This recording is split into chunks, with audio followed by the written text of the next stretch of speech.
Friends, हमने अपनी last video में टॉपिक स्टार्ट किया था क्वेश्चन टैग, जहां मैंने आपको ये बताया था क्वेश्चन टैग क्या होता है और इसका यूज कब और कैसे करते हैं। If you have not watched that video, I would suggest you to watch that. And friends, in today's class we are going to learn the advanced structure of question tag. So let's begin.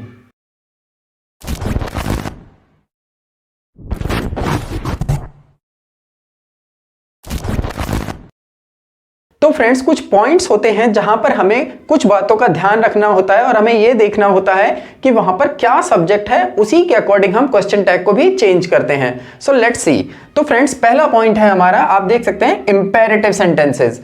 I hope आपको पता होगा imperative sentences क्या होते हैं। अगर आपको इसके बारे में नॉलेज नहीं है so you can watch my video, वहां पर मैंने ठीक से बताया कि इंपेरेटिव सेंटेंसेस क्या होते हैं। तो अगर हमारा सेंटेंस इंपेरेटिव सेंटेंस है और अगर हमें वहां पर क्वेश्चन टैग का यूज करना है तो क्या होता है, हमेशा क्वेश्चन टैग या तो वहां पर विल यू या वॉन्ट यू रहेगा। जैसे कि ओपन द डोर, ये एक इंपेरेटिव सेंटेंस है, ओपन द डोर। अगर मुझे इसका क्वेश्चन टैग बनाना है या तो मैं विल यू या वॉन्ट यू का यूज करूंगा। Open the door will you, या मैं ऐसे भी बोल सकता हूं open the door won't you. Next one is please come here, ये भी इंपेरेटिव सेंटेंस है। Please come here will you और please come here won't you, इन दोनों में से मैं कुछ भी यूज कर सकता हूं। अब फ्रेंड्स, क्या होता है, जरूरी नहीं है, जबरदस्ती नहीं है कि यहां पर हम विल यू या वॉन्ट यू का ही यूज करेंगे। कभी कभी कई सेंटेंसेस आते हैं जहां पर हम कैन यू या कांट यू का भी यूज कर सकते हैं। इट मीन्स आप समझ सकते हैं कि जो ये इंपेरेटिव सेंटेंस होते हैं इसमें हम will you, won't you, would you, can you, can't you, इन सब में से हम किसी का भी यूज कर सकते हैं। अगर आप स्पोकन कर रहे हैं तब तो आप इनमें से किसी का भी यूज कीजिए। और अगर ये सेंटेंस जो है इंपेरेटिव सेंटेंस आपके एग्जाम में, क्योंकि एग्जाम में भी आता है, जो भी हमारे कॉम्पिटिटिव एग्जाम्स होते हैं वहां पर इंपेरेटिव सेंटेंस को लेकर पूछ लेता है क्वेश्चन टैग। अगर वहां पर पूछ रहा है तो आप ऑप्शंस को देखिएगा, वहां पर ये आपको सारे ऑप्शन नहीं मिलेंगे, एक ही ऑप्शन होगा अकॉर्डिंग टू सेंटेंस। आप वहां पर ऑप्शन देखिएगा और वहां पर टिक लगाइएगा। Our next point is, sentence का सब्जेक्ट अगर नाउन हो तो क्वेश्चन टैग हमेशा प्रोनाउन रहेगा। तो फ्रेंड्स, मैंने आपको जब ये बेसिक बताया था, जब पिछली वीडियो में हमने क्वेश्चन टैग सीखा था, वहां पर भी बताया था अगर सब्जेक्ट किसी का नाम या किसी का पद आता है तो क्वेश्चन टैग बनाते समय हम उसको हटा देते हैं और प्रोनाउन को ही, शी, यू, इस तरीके से हम यूज करते हैं। एग्जाम्पल देखते हैं। देखिए, Rohit is playing outside, Rohit बाहर खेल रहा है ना। अब हैना के लिए हम क्वेश्चन टैग यूज करते हैं, तो देखिए जो इसकी हेल्पिंग वर्ब होती है वही इसकी हेल्पिंग वर्ब है। अफर्मेटिव सेंटेंस है तो ये नेगेटिव बन गया, ये हमने पिछली वीडियो में सीख लिया है। अब देखिए यहां पर जो सब्जेक्ट है रोहित, मैं यहां रोहित तो नहीं लगा रहा, ही लगाया मैंने। रोहित बाहर खेल रहा है, क्या वह नहीं खेल रहा है, तो रोहित की जगह क्या आ गया, वह, और वह के लिए हमने क्या लगाया, ही। Next example is TV was not on, TV on नहीं था। अब पास्ट में है तो हमने पास्ट की हेल्पिंग वर्ब लगाई, नेगेटिव है तो क्वेश्चन टैग अफर्मेटिव गया। TV was not on, was it. अब देखिए टीवी की जगह मैंने इट लगाया, क्यों, टीवी निर्जीव है, निर्जीव के लिए हम इट लगाते हैं। आई होप आपको ये पॉइंट भी क्लियर होगा। लेट से शुरू होने वाले सेंटेंसेस का क्वेश्चन टैग हमेशा विल यू रहता है। लेट की वीडियो भी मैंने पहले बना रखी है, आप वहां से लेट का रूल सीख सकते हैं। और जो वाक्य लेट से स्टार्ट होते हैं, जो लेट से स्टार्ट होंगे उनका क्वेश्चन टैग हमेशा विल यू रहेगा। जैसे कि let me go home, will you. अब देखिए फ्रेंड्स, इसकी हिंदी अगर आप बनाएंगे, मुझे घर जाने दो, है ना। अब हम ऐसा बोलते नहीं है, मुझे घर जाने दो, है ना। लेट अस प्ले, हमें खेलने दो, है ना, ऐसा नहीं बोलते। बट ये पॉइंट जो होते हैं ये आते हैं और अधिकतर ये इंपॉर्टेंट है हमारे एग्जाम्स के लिए, वहां पर ये बहुत पूछे जाते हैं। तो let me go home will you, let us play will you, हमेशा विल यू आएगा। ये पॉइंट हमेशा आपको याद रखना है। Next one is let's say शुरू होने वाले जो सेंटेंसेस है। अब देखिए हमने लेट सीख लिया, नेक्स्ट इज लेट्स। ये मैंने आपको वहां पर वीडियो में, लेट की वीडियो में ठीक से बताया कि इन दोनों के बीच में क्या डिफरेंस होता है। लेट्स से शुरू होने वाले सेंटेंसेस का क्वेश्चन टैग हमेशा शैल भी रहता है। जैसे यहां विल यू रहा, यहां पर शैल भी रहेगा। देखिए लेट्स स्टार्ट, आओ शुरू करें, शैल वी, आओ शुरू करें, शैल वी। अब इसकी हिंदी है ना पे नहीं जाएगी, है ना, इसकी हिंदी नहीं बन पाती। इनकी हिंदी बनाने जाएंगे तो बहुत ही ऑकवर्ड बनेगा। आओ शुरू करें, है ना, ऐसा कौन बोलता है, कोई भी नहीं बोलता। बट ये एग्जाम के पॉइंट ऑफ व्यू से और स्पोकन के पॉइंट ऑफ व्यू से भी इंपॉर्टेंट होते हैं। लेट्स स्टडी, चलो पढ़े, है ना तो नहीं बोलते, बट शैल वी का यूज हमें करना ही करना है, क्योंकि यहां पर लेट्स आ गया अगर आपको क्वेश्चन टैग लगाना हो तो। Next one is someone, anyone, everyone, no one और somebody, anybody, everybody और nobody। फ्रेंड्स इन्हें हम क्या कहते हैं? इन्हें हम कहते हैं इंडेफिनेट प्रोनाउन। इंडेफिनेट प्रोनाउन जो होते हैं वो तीन प्रकार के होते हैं, एक होता है पर्सन, एक होता है थिंग और एक होता है प्लेस को लेकर। तो जब पर्सन के बारे में आएगा, ये जो दोनों हैं वन वाले, ये जो वन वाले हैं और ये जो बड़ी वाले हैं, ये हमेशा इंसान को, पर्सन को दर्शाते हैं। तो जब भी इंसान वाला आएगा तो क्वेश्चन टैग क्या आ जाएगा इसका? एक तो आपको ध्यान रखना है कि प्लूरल हेल्पिंग वर्ब, इसकी हेल्पिंग वर्ब हमेशा प्लूरल बनेगी। और जो इसका सब्जेक्ट आएगा क्वेश्चन टैग का, अब जब ये सब्जेक्ट होंगे, जब भी ये इंडेफिनेट प्रोनाउन सब्जेक्ट होंगे, तो हम क्वेश्चन टैग का सब्जेक्ट क्या बनाएंगे? वहां पर कंफ्यूजन आ जाएगी। आपको कंफ्यूज नहीं होना है, बस आपको एक बात याद रखनी है कि उसका सब्जेक्ट हमेशा दे लगा देना है। देखिए example, somebody is calling me, कोई मुझे बुला रहा है ना। somebody is calling me aren't, देखिए पहली बात तो मैंने क्या किया, यहां पर हेल्पिंग वर्ब सिंगुलर है, तो मैंने यहां पर क्या किया, हेल्पिंग वर्ब को प्लूरल बना दिया।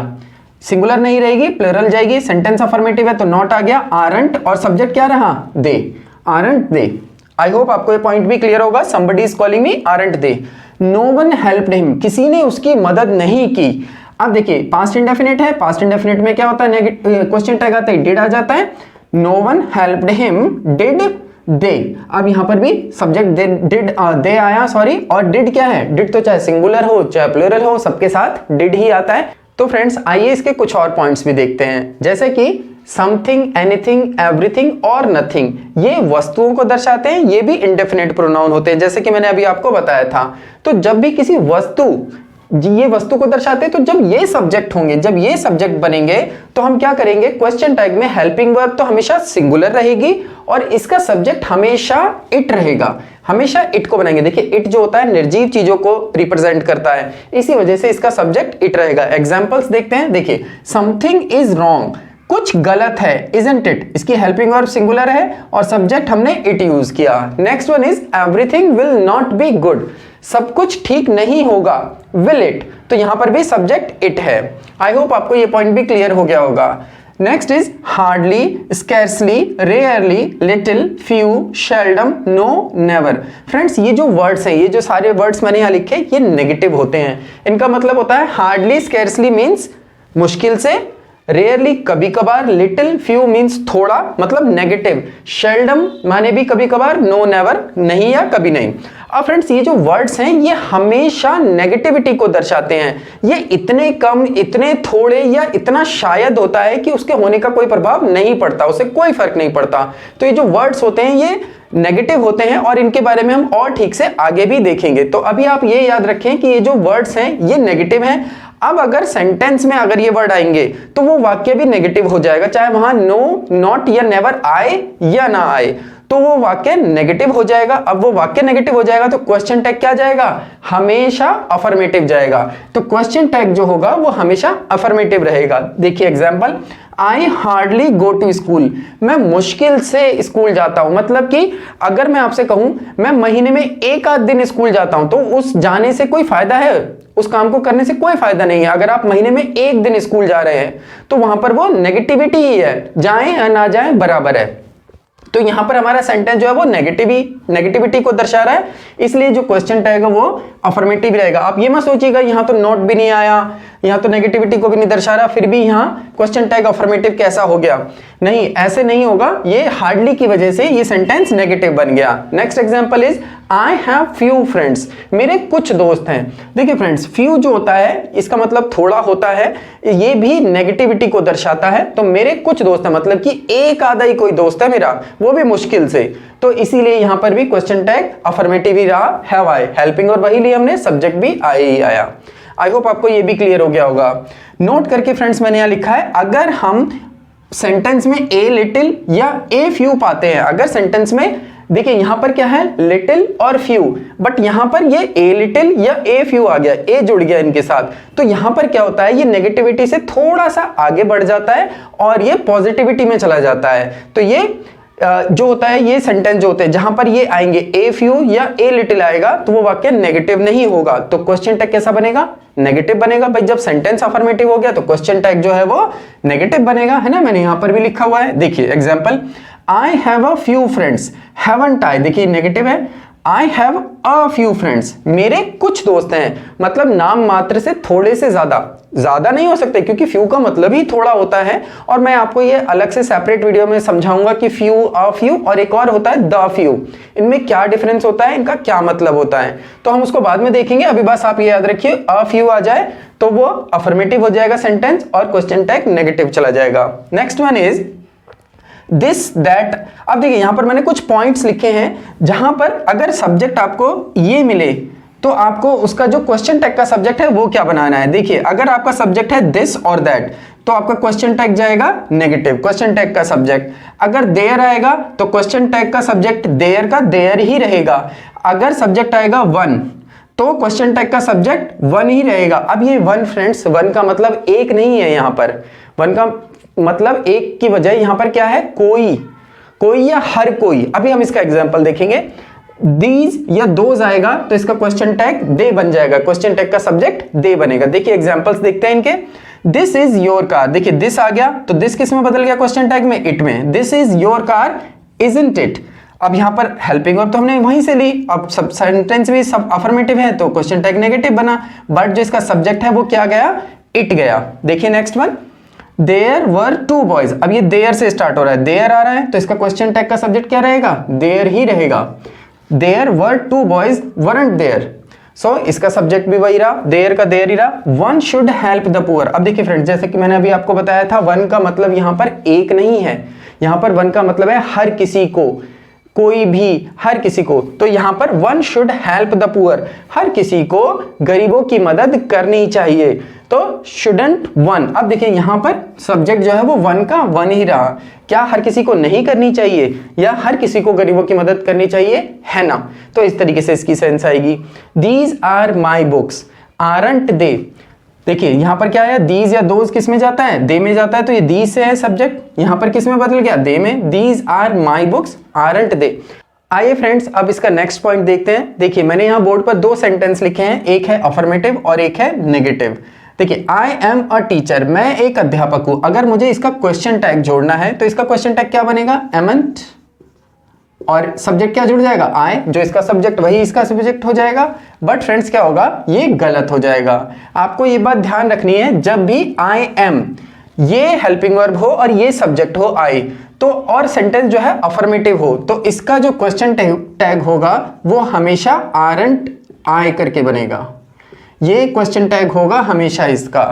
और अगर सेंटेंस नेगेटिव आता है, I am not a teacher, subject और हेल्पिंग वर्ब वही रहनी चाहिए, आई एम, मैं हूं, इसी तरीके से होनी चाहिए इसकी sense. I am not a teacher, मैं एक अध्यापक नहीं हूं, तो इसका जो क्वेश्चन टैग रहेगा वो सेम इसका एम आई से चलेगा।